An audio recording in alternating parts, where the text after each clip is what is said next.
Hello and welcome to Moonshot, a show by Sequoia India and Southeast Asia that profiles innovative startups and inspiring founders who are dreaming big, making an impact, and driving change across the region. I'm your host, Dewi Fabri, and throughout this podcast, we'll be introducing you to founders and thought leaders who are helping shape the region's startup ecosystem. We hope this podcast will give you fresh ideas on how to start and scale an enduring company. Sales engagement platforms are used across many large organizations to help sales reps manage their productivity, automate customer interactions, and chase prospective leads. Working as an engagement manager at a consulting firm in the US, Yamini Bhat got a first-hand view into how these platforms and sales transformation programs work across many companies. In 2013, she returned to India and teamed up with Venkat Maladi to launch Vymo, a personal assistant app for sales teams in financial services. On this episode of Moonshot, Yamini chats with Sequoia India Managing Director Shailesh Lakhani about some of the key design choices the team at Vymo made to drive early adoption amongst users in large enterprises and how they broke into markets beyond India's borders. This conversation was recorded at Surge, our rapid scale-up program for early-stage startups. Hey, everybody. Thank you so much for having myself and Yamini with you all today. There's a few aspects of Vymo that are pretty unique. So this is an enterprise SaaS company and sells mostly to a single vertical of BFSI, which is a very large vertical. And within that has a software product that is very highly used. The engagement metrics here are very similar to what you might see for a large scale consumer application. So it's, again, a very critical, important system in large customers that pay a lot of money for it. So that's something that's always impressed us about Yamini and Vymo is the ability to build trust and confidence in large customers. We first partnered with Yamini and Vymo in the later part of 2016. I think the company was about 2.5 years old at that time, and already had some great logos. The company has expanded super well since we first invested, and now has a lot more customers and a much more expanded product set, but still retains the core aspect of servicing large customers and delivering a product that gets used a lot. The first part of questions that we'll ask Yamini about are about her early years. Yamini, if you could just tell us a little bit how it all started. What were your early years like growing up, and what was your professional journey that led you to start a software company? The reason for starting Vymo comes from where I was before this. Post my MBA, I worked at McKinsey for about 5.5 years. Most of that work was on sales transformation. This was across multiple verticals and multiple geographies, but financial services was nearly half of that.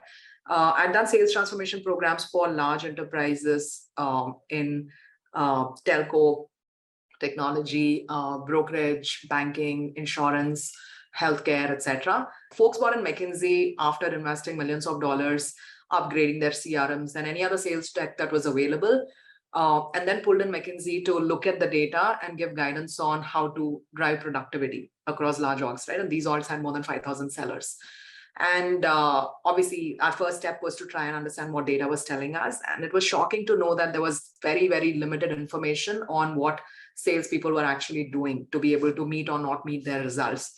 And while the CRM did a fairly decent job of getting, basic customer information into one place, most of that information was what was gathered after the sale, nothing really on the customer's needs or any such before the sale, or how engagement went to bring the customer on board. Many of you would have heard of, either the Birla way of selling or ICICI way of selling or GE way of selling. These are typical playbooks that are designed for sales teams to drive compliance around on typical behaviors expected on how you reach out to customers, how you plan your day or week, etc., and basic tenets of productivity. But that's what we would ultimately leave behind because there was only anecdotal evidence we could gather from top sellers, nothing really in the form of data. And that was frustrating because of many reasons, right? Without knowing exactly what the successful sellers were doing, We were kind of loosely creating frameworks. Second, we did not even know how behavior against those frameworks was. Even after prescribing something, we didn't know what the compliance against that was. Third, all of this was being driven top down. So we would have transformation programs where like the strategy itself took about 6 or 8 weeks to do, and then 2 years of transformation programs where you do your pilot and then roll it out to 10 states and then 100, like whatever, right? And it would go very top down, very train the trainer driven, very regional heads to zonal heads to branch heads driven. And let's assume an average manager is average in their own performance, and therefore half of your team is below average. Everyone below that suffers because they don't get trained up, right? So typically you get very poor results out of these transformation programs. And so I've done that more than 20 times in those 5.5 years and just felt like there should be better tools to be able to do this. That's what led to the birth of Vymo. Quick summary on what we do. Vymo is a sales engagement platform. We work exclusively with financial institutions. Our goal is to drive seller productivity. And we do it by doing 3 things. We automatically capture all forms of engagement between sellers and their leads or customers. We overlay that with performance data to know what the top performers are doing and the others are not. And we translate this into a bunch of nudges and next best actions that we can deliver on the go. And that nudge, any average seller to mimic the behavior of a top performer. And what has the journey been like so far, Yamini? Can you tell us where you started and where you are today? Key highlights that occurred on the way? Yeah, so many milestones along the way, right? Venkat is my co-founder. He was ex-Google, 5 years with Google's engineering team and many user engagement-driven products like Google Assistant, Google Now, etc. Fundamentally, our thesis on the whole problem statement was that ultimately sellers hate any tool that is given to them. They don't like to fill up forms on what they've done all day. Right? It just is meant for monitoring, and they know that, and they can easily game it if they wanted to. And it doesn't drive any value for them personally. It's meant to keep their managers off their back, right? So these systems are extremely weak, and our fundamental problem statement was to design something that sellers would love. I remember even on day 0, there was one dashboard that Venkat and I had just on Excel. It was just the 2 of us, and we would look at daily usage amongst 10 people doing a pilot, right? And then we'll keep on talking to end users, tag along with them, shadow them in meetings and their sales calls, etc., to know really what would they find useful. Till today, that DNA exists, and we have never dipped below 70% daily active usage, right? Our average today is about 74% engagement, right? That's remained our core DNA, that we are designing this for the end user. And that's where we discovered the whole philosophy of being their personal sales assistant. So some of this kind of fell into place as we grew, right? And realized that this was a new category. There is nothing like this, and we want to be an assistant. We should be able to communicate that. We are building it for the end user. That led to a lot of like, who's our buyer kind of a question, right? Because in large enterprise deals, your users might be the workforce, but your buyer is the head of a division, a BU lead, a business unit leader, right? Or a CEO. And they had this very top-down mindset of what they wanted to see and review and how they wanted to monitor their teams, right? Which is where every tool was breaking, because they were built for the management, not for the end user. That led to this whole phase 2 of our product journey on pushing back to the buyer and giving them conviction on how to drive behaviors. And that led to this whole world of, hey, we have to prove, because people have spent millions of dollars on a CRM. It's claimed that it would solve this. It didn't. And now as a startup with literally zero credibility, we are asking them for big money. We need big money because we need to invest to build our product. We're not copying. There's no Me Too. There's no product PRD that we can copy and make a thinner, lighter version of, right? We needed to really innovate here. That costs money. So then this whole CAN POC of how can we show sales impact within 4 to 6 weeks, real outcomes, and ask for $100,000 on the back of that, right? We were able to design that model. We had these mantras of success we would lay out to CXOs and say, for 2 weeks back off, we will not report to you on their behaviors, but we will move the needle. And if data proves this, you will understand, right? And within 2 weeks, we had to show that people were using, that we could give them better data, and they did not have to monitor sales team on a daily basis. So that was the second phase of our product journey, where we had to separate what a buyer wanted from what the seller would use, but satisfy both the needs to be able to get there. Then the third phase, which became like which is what is business as usual for us now, right? Which is, it's large enterprise. You could have AIA, one of the largest insurance players in Asia. You could have Tokyo Marine, another massive insurance player, and both of them would deploy Vymo in the same country for the same channel, and their playbooks would be different, right? And you had to finesse yourself to those playbooks. So building a platform that is configurable rather than writing custom code for every enterprise, that became a very big part of the journey later, right? And now the fourth part of the journey, where our net revenue retention is nearly 145% or so. So we expand a lot with accounts, and we want to capture that expansion as fast as possible, because these are large enterprises. Very easily, they could give you a cross-sell opportunity 3 years later, but we want that within 12 months of closing the first deal, right? So this whole aspect of our engineering, where we try to deploy within 2 to 4 weeks, drive 70% adoption within 4 to 6 weeks after that, show genuine ROI to the customer within 3 months after that. So within 6 months of launch, we can actually go and start asking for the next business unit. That required a lot of engineering and product effort end to end to be able to make that happen through the product and not manually, right? So those were various stages from a product point of view. And of course, there is a separate storyline for how we went by geography, how we earned our right to charge customers millions of dollars, etc. But fundamentally, this product journey is what led to most of that.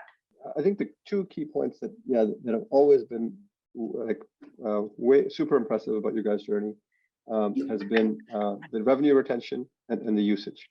That 70% is like WhatsApp level DAU MAU ratio, and the revenue retention is amongst the highest that we've ever seen, or higher than almost everything that is publicly traded reports.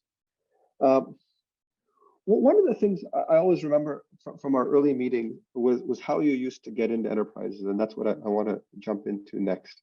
As in selling to large customers is obviously very different, and I know we've had some trials in smaller customers and more self-serve stuff, but large customers is where the core has always been. And I remember one tactic you guys used to use as a little bit of a segue into this is that you used to call up like large insurance companies, drop a bunch of leads as customers, and show that back to execs how abysmal the follow-up was from their sales orgs, and show how their systems were broken. What has it been like selling to enterprises? Like what is different and unique about this as a motion? Yeah, so one of the things that was a challenge for us right from the beginning is Vymo is a new category. People have budgeted for the CRM. They've already spent money on the CRM. They don't have a budget for what is a personal sales assistant or a sales engagement platform. It's not even a known thing. Today, tech sectors, BDRs have outreach, Salesloft, etc. But that's still only BDRs doing B2B, right? There is no sales engagement platform for many verticals and many sales use cases. So it's still a new category where you spend a lot of time educating and making people aware and getting them to realize the need to budget or build this on top of what they have, add this to what they have. So given that, credibility is what we have been trying to earn in our sales process across, right? Even today, for example, we're fairly new in the US and we still have to do all of this. But very quickly, we learned that for a large enterprise, one is we are selling into the sales org, and typically a bank or an insurance company will have more than 5 points of entry for us. They have multiple lines of businesses, multiple product teams, multiple segment teams, etc. So it's a very target account based marketing and selling strategy where you say, here are the 20 accounts, this AE and this inside salesperson is going behind, right? And marketing is aligned to that too. So it's more customer marketing than search marketing or discovery marketing, etc. Right? Fund broadly, think of our philosophy as every potential buyer persona needs to see Vymo from 5 different angles. That's what we roughly loosely shoot for. One of them could be a partner like McKinsey mentioning, hey, do you know why Yamini is doing this? One of them could be PwC saying, you know what, we just saw this happening at AIA. Wouldn't this be relevant to you? We saw this company called Vymo, right? One of them could be just plain PR, Yamini Fortune Under 40, because this is CXOs. They want to be seen with the with vetted folks, right? So even my profile or profile of our team mattered. One could be our own team sending out our usual outreach to the right folks with very personalized content, right? Including, sometimes we make tiny snippets of videos with their logo of what our app would look like, and just send this, imagine if click, click, click, this would happen. And folks would say, hey, which of our teams is using this? And we would say, no, we just made a mock-up for you, but here is how it would look. And we surprise and say, come over, let's see what this would look like, right? And then there is a plethora of startup events and conferences, etc., right? So that could be another touch point. Forrester, Gartner could be another mention, right? So they have to hear about us from multiple places and be reasonably warmed to our brand before we step in. That's what we try to do. Now, if you think of Vymo in general, there are many startups, many people in the whole SaaS community who say, hey, I've not heard of you guys, right? But there will not be a single CXO in our target markets across our target accounts who would not know Vymo. They would know Vymo really well. They would be talking to other CXOs about Vymo. So that was us trying to put every dollar behind what mattered to us and really nothing outside of that, right? But those 1,000 accounts into, 10, 15 buyers within those accounts needed to know who we are, and rest of the world doesn't matter at that point, right? So that was the general approach. And now, once we walk into the room, let's just assume you're going to get dismissed, right? Because you're a startup, you probably do not have as many logos, you are probably occupying the same verbal space of what someone like Salesforce would be doing, which is such a big deal, right? And would be claiming to be doing. So we decided to take a challenger approach. And in a challenger approach, you have to have data to be able to, right? Now, how do you generate data, right? Especially when you're fairly new. Today, Vymo can throw metrics, baseline metrics from many, many different deployments. But when you're fairly new, how do you show them data that's relevant to them? So that's what we decided to do was, hey, these are leads that you're flunking on, and we can get firsthand information ourselves. So the inside sales team in Vymo, their job was to go drop multiple leads across every product line the bank or the insurance was selling over a 1 to 2 week period. They would drop 30, 40, 50 leads into that company. And then they would track every single callback. So literally every person, there were 5, 7 people in our team, all of our phone numbers would be dropped in as leads, right? And we would track who called us, when did the first call happen? We said we were busy, asked someone to call back at 10 a.m. tomorrow. How many called us back at 10 a.m. tomorrow, right? So we would draw the whole funnel ourselves. And then whenever we got the chance for that elevator pitch, and folks would start with, you know what, but we are heavily invested in our CRM. And we'd say, here are 3 numbers. I'll just leave the slip with you. Here's exactly what happened. If this is true for 3 million leads that you're getting every month, here is the money you're losing. And we can help you fix it in 2 weeks, right? And because we gave them their own data that they were able to validate, we started getting their attention, right? And we were asked to come in and prove that we could actually do this. And that's how we broke through. So it's been challenger sales since then to even this date. We walk into a Bank of America branch and spend time there, speak to the RMs before we meet the Bank of America head of businesses to go and make our pitch to those guys. Yeah, this is super helpful stuff. One aspect I want to touch upon is that we're really focused on BFSI, but we weren't always that way, and we narrowed that focus over time. Yeah. Just from a perspective of an early stage founder today that might be in a similar spot, that believes their product could be applicable across many verticals, can you just walk through that journey of moving from selling to many types of companies to selling to a more specific set? What do you think the pros, cons, trade-offs of that are, and how you guys went about that? Yeah. So in general, I would say as SaaS as a category has matured, most of the thin horizontal breadth kind of solutions run out of depth when it comes to very special verticalized problems. So there is more and more opportunity for folks to get verticalized. So how do you look for indicators whether you need to verticalize or not, right? In our case, just the go-to-market feedback we were getting became a very strong indicator for us. We knew we were starting off in India, but we knew we wanted to go global. So then one axis for us was, which are the verticals which are globally similar in the way they sell. The way you sell pharma here versus the way you sell pharma in US could be very different. The way you do retail in India versus US could be very different. So what are the verticals which actually have a global footprint? Because we knew we needed to get there, right? And where brands, etc., can cross-pollinate for you and are identifiable reference customers, right? So that became one axis. But the more important axis was we were reasonably horizontal, especially after Series A.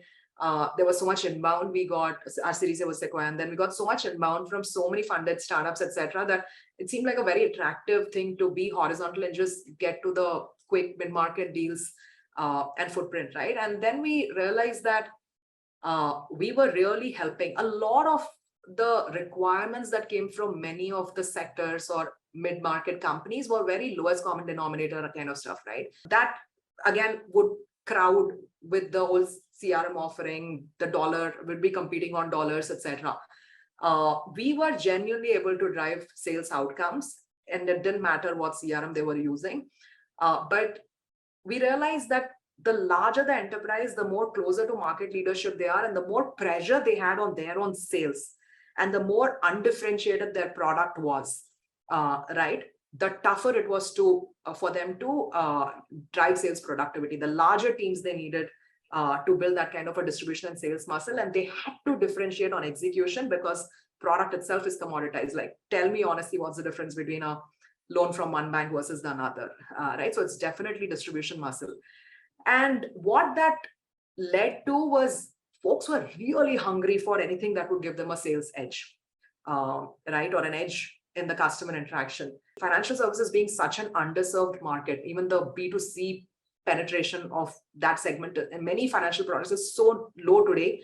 And there's still so much upside that there's going to be aggressive growth, and the market leaders will require tools, and they'll be willing to pay, and they will move fast, right? And that started happening fairly quickly. Once, like, we were working with the top telco, we were working with one of the largest pharma companies, we were working with a bunch of like funded startups full of cash, right? But we saw the financial services, for them, it was life or death to get this right. And they were willing to pay, move fast, and work with you to make it successful.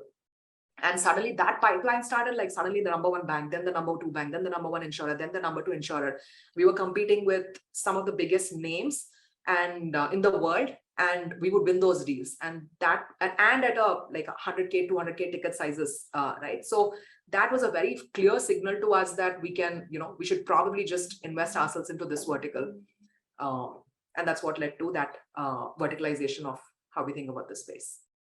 There's one other metric I remember also, is that expansion within financial services was just way better than any other vertical. That longer feedback loop was something that just, it felt like, the 5-10 year value of getting into one more financial services customer versus one more any other vertical customer was just that much more important.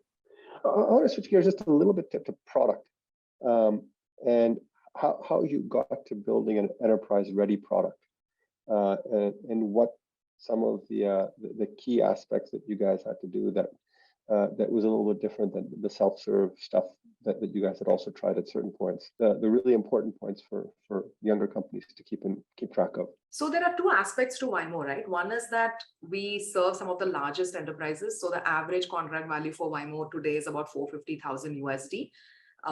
Right? So that's pretty large. And so that is one aspect, right? The fact that we serve large enterprise determines a lot of factors on how we think about product, because these enterprises would rather pay you $200,000 to deploy Vymo, even if they can DIY the configuration, even if they can, right? They would rather pay you, and the ease of and convenience of that, having a sounding board on how they solution and how they configure, learn the best practice and get you to do it.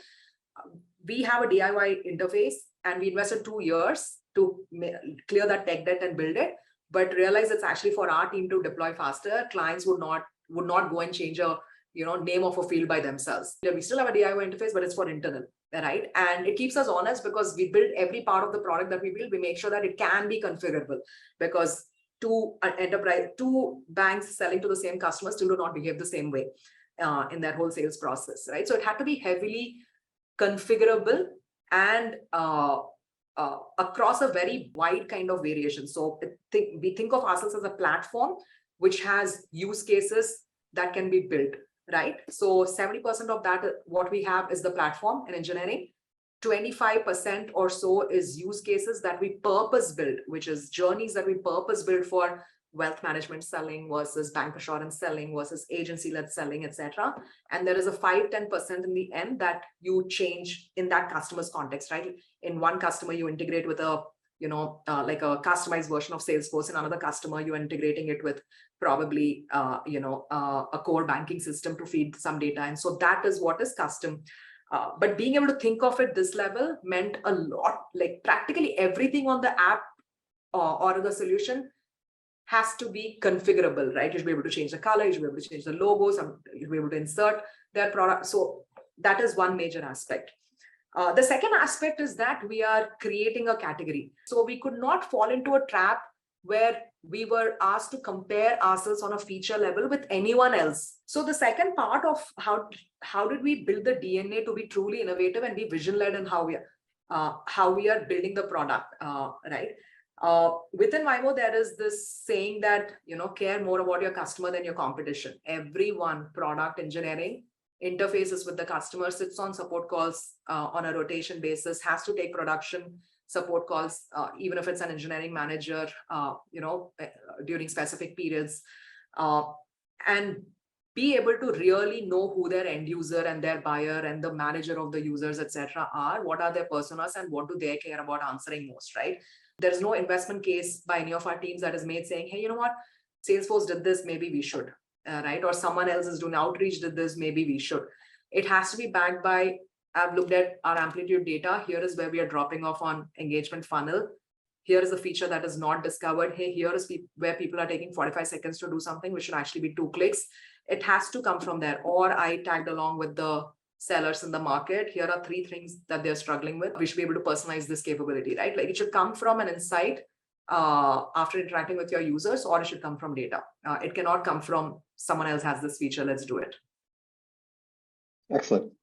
Can you also talk about like navigating the IT department and integrations in large enterprises from a product perspective? Yes.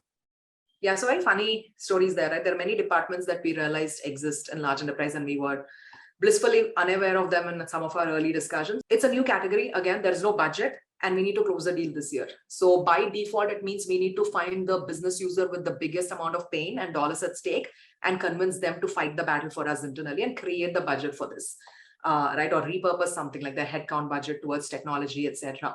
Having said that, obviously in large enterprise deals, there are many other cycles that you need to go through in terms of getting other stakeholders aligned, right? It's always good to have IT or CIOs on your side anyway, because it's easy to go from one business unit to the other if you have their blessing. But initially, we were just extra work, right? Because they had 200 tools to manage, and here is Vymo, a 201st tool that now they need to worry about on anything, security, integrations, whatever that was, right? So their life was not getting easy because Vymo was coming in initially. And we had to therefore lead with a lot of configurability, even in how we integrate with their systems, right? Until we earned our credibility in these places. Today, if we say, hey, you know what, you should be future ready, you need to build these APIs, they will. But it was not like that 5 years ago. 5 years ago, we needed to have ways to do batch transfers. We needed to have ways to transfer it over SFTP files. And we did have a team, but initially we needed to show that flexibility because we could not be a burden to IT and start facing passive aggressive behavior where you're casually blocked from being able to launch or go live. And we had to play by their rules, right? When we were able to show results, the second business unit wants you now, and the third business unit wants you now, and they want it tomorrow. Then IT realizes that it's better that they make the transition easy, just right, and they start engaging with you and build out APIs that pipes for your own data exchange, etc., and become your friends. But initially, we had to show configurability, etc. There are funny stories on what other departments exist in enterprise. Like there was this time when someone in finance called me before a purchase order from that account and said, I am from the finance team. Please, I've got this proposal about Vymo and here is what you're charging. Can you please tell me for this price, what do you do? I was like, who sent you this proposal? Our head of retail banking sent it to us. I said, why didn't you ask him what we do? I really didn't understand why he needed us. And looks like it's a process for them to negotiate another 5% off. Similarly with procurement teams, we were unaware of this. And initially we just ignored and bulldozed, but now we have a standard way on how we go through these processes and crash the cycles. But yes, there are multiple stakeholders that need to get onto your side. And I think you guys have been very good at navigating different cultures and different org structures, and getting much better about doing this across markets, which is where I wanted it to go next. That you guys first started selling in India, and then APAC, and now have ambitions in other places like the US. Can you describe what it took from first getting out of India, how you built that credibility? That in the past, we've seen that folks have taken winning the India business of an MNC and then taking that abroad has been one approach that's worked. Others have more just hustled. What was your journey like in winning, really going global?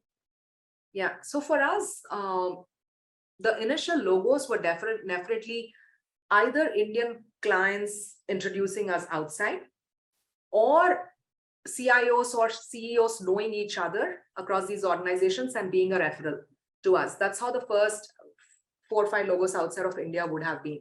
Having said that, what we very quickly learned is we could not lean on that as something that could happen naturally, right? And we could not just bet on that assuming that, it'll play out, we'll get the first one, and then we figure out how to, right? We realized fairly quickly that we need to have boots on ground.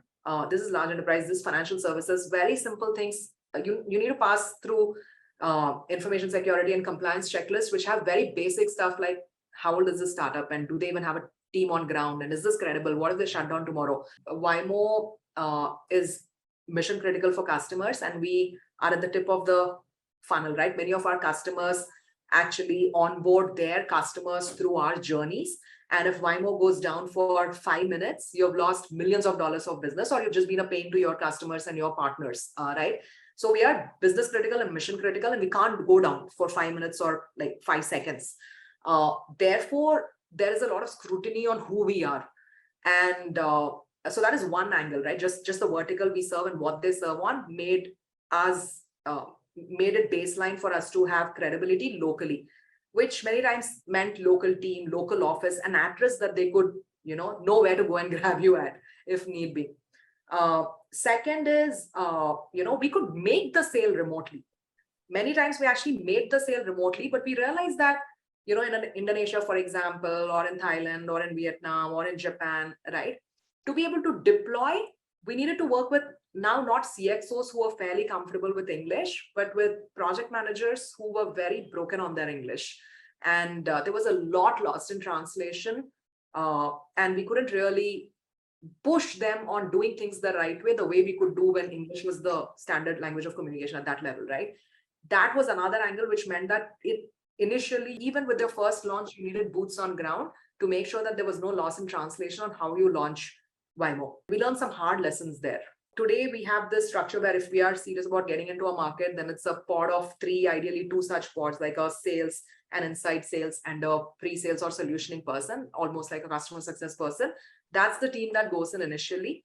And the first few successes matter a lot, because there are 10 leading players in insurance or banking or lending in these markets, and they all know each other. So we can't afford to screw up one and then assume that the second person will come to us, right? They get to know very quickly. And it's therefore really important not to botch up anything and make sure that the first few customers are extremely delighted with you. If that happens, then you catch momentum. If that doesn't happen, it takes you much, much longer to course correct this, right? And therefore, boots on ground has been the way we have expanded since then. Can you give folks a sense of the amount of time it took you to crack a customer in a new market? So for us, I think one of the lessons has been that the first client, potentially we might end up closing in 5 to 6 months, right? Because it's referred, you've put in your best, probably it's you who's doing the deal discussion, etc. And many times we've read that as a false indicator of what sales cycles could be for breaking into a market, which is like properly gaining momentum in the market, right? And that gave us a false confidence on, that's it, we're rolling. Now let's start behaving like we have the right to win in this market, right? And then you start screwing up because you've like sold, but you've not launched it well, or 3 deals are stuck for 2 quarters and you don't know why they're not closing, so on and so forth, right? So for us, doing this the right way meant initiating your marketing activities first, making sure there is a pipeline built out. Our top of funnel, initially in any new market, we've leaned on events, industry events, because that's the easiest to go validate your pitch, finish your messaging, GTM messaging, positioning messaging, and then start 10, 15, 20 conversations and try to navigate through those orgs, right? Very quickly identify 5 who have the pain point that you are trying to sell into. So events is our top of funnel, and typically events happen in a certain period of the year. While that is happening, and you'll need about 3 months to be able to translate those MQLs into proper opportunities. Meanwhile, you're building up the local team. You're hiring inside sales people. You're hiring one inside sales, one salesperson initially, and hiring them is a 2-3 month time frame. Them ramping up against this pipeline and then adding their own pipeline. So that ramp period is about 6 months or so. So net, you've almost spent a year trying to get the right team in place. And if you screw up on this, which is you've hired one bad person and you've hired only one because you've been cautious, right? You've lost that time, and now you need 6 more months to fix that, like, have a different person leading the market, right? So the lessons on being able to double bubble, so person failing is not market failing for you, can heavily crash this time. But in general, in large enterprise, we need 3 months to build the pipeline. In parallel, another 6 to 8 months, therefore a total of 9 months for AEs to ramp and opportunities to mature. And then the sales cycle itself, right? The sales cycle itself for this industry would be about 8 to 9 months. So nearly 14, 15 months is what it took us to start closing a deal a quarter in some of these markets. One other aspect is, how did you choose which markets to go after? And any advice or learnings from that? So in general, for most categories, US would be the biggest market. And if you have a straight shot to getting to the US, you should give that your first shot. For us, somewhere between Series A and Series B was when we were making the choice on where to go next. And naturally, some of our customers took us to Asia Pac, and we started having conversations there. But at the same time, I also went and spent time in the US. At that point in time, for us, a bunch of things. One is US is expensive. You're still like 7 logos in India because these are, again, large customers, and like your entire product roadmap is about expanding at this point in time. US, when we went there, couple of things. Vymo solution is very mobile first in the way it's designed. We are with every salesperson as their assistant on their phone. That was the way the product was built out, right? And US had not still become mobile first. So that was one thing we had seen, that it was still very web desktop led. Second, in financial institutions, one of the biggest incumbents, it's not competitive, but one of the biggest incumbent technologies, CRM. And we mapped out the top 20 players, and all the top 20 players were in their first 2 years of deploying or buying this incumbent technology, the baseline technology. They were in the first 2 to 3 years, which meant they were still in the process of deploying it and didn't know what they would or would not be able to do on the CRM. So there was this technology, which is mobile first, which can help you leapfrog on user engagement, sales engagement, that was not natural in the US at that point. And there was this whole baseline technology. You were in the middle of that transformation, and that transformation for you takes 2 to 4 years, right? We felt that there were a lot of interesting conversations. The message was really resonating with the business teams, but the conversation would completely go into a hold once other stakeholders were bought in to see how we could fit with the CRM and do this in parallel. There was no doing this in parallel, right? Everyone was caught up in the CRM transformation journey. We decided to back off because we had a lot more natural momentum in Asia. Asia was leapfrogging the whole desktop web era and shifting directly to mobile first on enterprise, right? And was catching momentum. So that was the reason we went with this choice of geography of expanding in Asia. And then within Asia, we were able to map out like largest financial institutions, which were their biggest markets, like large markets for Manulife, AIA, Sun Life, etc. And dipstick conversations through partners, etc., to see where we would catch momentum, right? So we went to some sort of framework and evaluation there in terms of addressable market and their maturity on their technology, willingness to buy. But that's the reason we made the choice. For anyone, the question should be, when going global with your product, is why not US? And how quickly can you break into that market? It's a very good rule of thumb. Why not US? There is one other aspect I want to touch upon. You talked about this a little bit earlier about just keeping customers happy and customer success. Can you talk about that and best practices and learning from just being very, very helpful or good to customers? In terms of how we think about customer success, right? There's a lot of fatigue in large enterprises on the amount of time it takes to drive transformation. and for very good reasons, because very real. Nothing gets done in 2 years. We have focused very, very heavily on ways in which we can help customers go live within 2 weeks to 4 weeks to maximum 8 weeks is what we've taken for some of the most complicated launches. That had a lot to do with how we built out the product engineering and what we call the MVP, what we use as the MVP to go live with end users, etc. So that's the time to launch. And then the time to adoption, how we drive adoption initially and without actually doing any training sessions. Vymo doesn't do any training sessions. We launch across 4, 5, 10,000 users in one go at these enterprises without any training sessions done by us. Right. So how do we ensure that happens in the right way so that you get to 70-80% adoption within the first 4 to 6 weeks of launch? And then ROI for the customers, right? These are 3 separate stages for us. And there is the T plus X weeks tracker that we have on when we get customer through those stages. There is a customer success team, a solutioning team, whose KPIs are directly linked to this. Time to go live and drive adoption and show ROI, right? So you can't take a shortcut on the nature of the solution just because you're going to launch faster, because then your adoption is going to be bad or your ROI for the customer is going to be bad, right? So you have to make sure you're giving the right solution, but the bare minimum needed to go live faster. That's kind of built into the DNA of how we operate. And customer success, there is a thumb rule we have for every 2 million or 3 million of existing or potential business within the year, we have a full-time CSM. They take a very partnership mindset with the business teams, and they really they become trusted advisors to these business folks, right?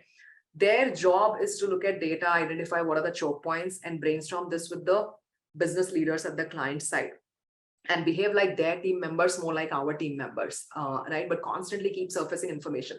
No matter how P0 your product was when it was bought, very quickly the glamour and the novelty of it fades away and business gets busy with something else. So being able to go and have that conversation every 3 months and showing them that, you know what, your team in the eastern states is doing 7.2 of some metric per week, whereas 3 of your other teams are doing 1/3 of that. There's a problem that is a productivity or effectiveness related issue, and you can move this up, right?